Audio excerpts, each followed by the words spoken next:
Hey everyone, welcome back to Nenu's Basic Life. Today we are covering Clopidogrel, also known as Plavix, which is an essential antiplatelet medication.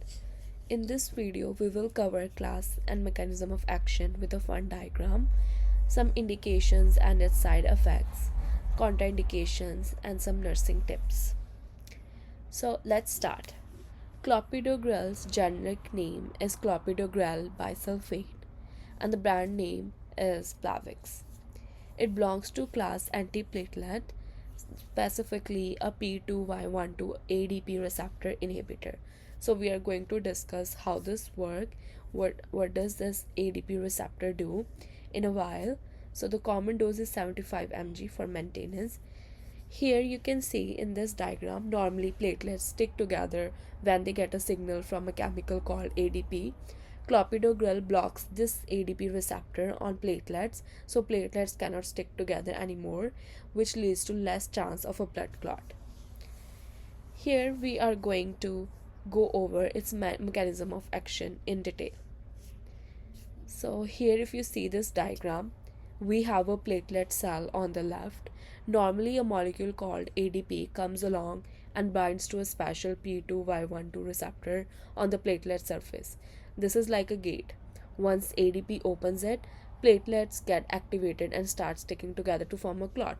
In our diagram, gate is labeled ADP and there is a lock on it. The pill representing clopidogrel is standing in front of the gate, blocking it. So clopidogrel irreversibly blocks the ADP receptor, so ADP cannot activate the platelet. Usually this effect lasts for entire lifespan of the platelet, which is about 7 to 10 days. Here are some indications of this medication. It's given to patients with a recent heart attack or stroke, or patient with peripheral artery disease, even after angioplasty or stent placement, to keep the stent open. Here are some diagrams you can see. On the left there is a peripheral artery disease image, and on the right you can see that the stent is placed. Here are some side effects. You can see bruise, bleeding, epistaxis, GI upset. Again, bleeding can be from any method, either epistaxis, hematuria, bloody stools, even emesis. So we are going to take care of that, monitor the patient for all these symptoms. And GI upset, which is a mild irritation, can also be a side effect of this medication. Rarely thrombocytopenia is another effect. So here are some contraindications when we are not going to give the clopidogrel. So we are not going to give it to the patients with active bleeding, GI bleed, brain hemorrhage, and also with severe liver disease. So because drug cannot activate properly, because it's activated by the liver. And of course, if the person has known allergy to this drug, then we are not going to administer it.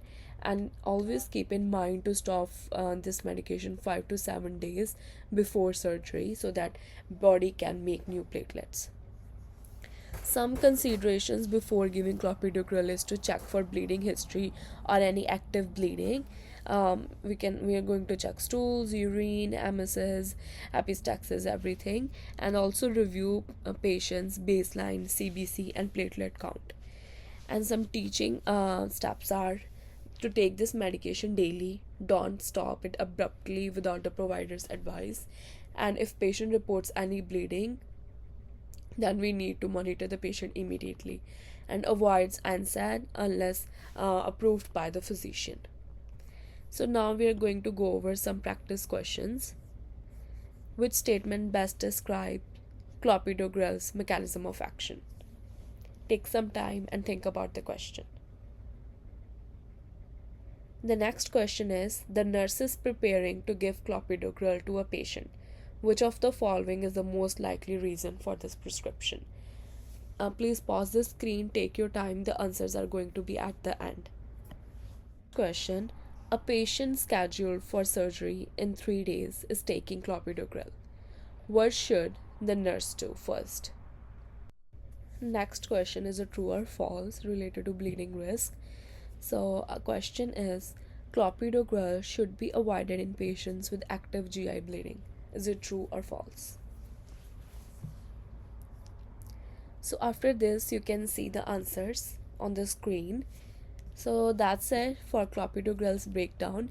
If you want to compare it to aspirin, I have linked my full aspirin video here. And please subscribe for more nursing pharmacological made easy. Until then, I'll see you in next video. Bye bye and take care.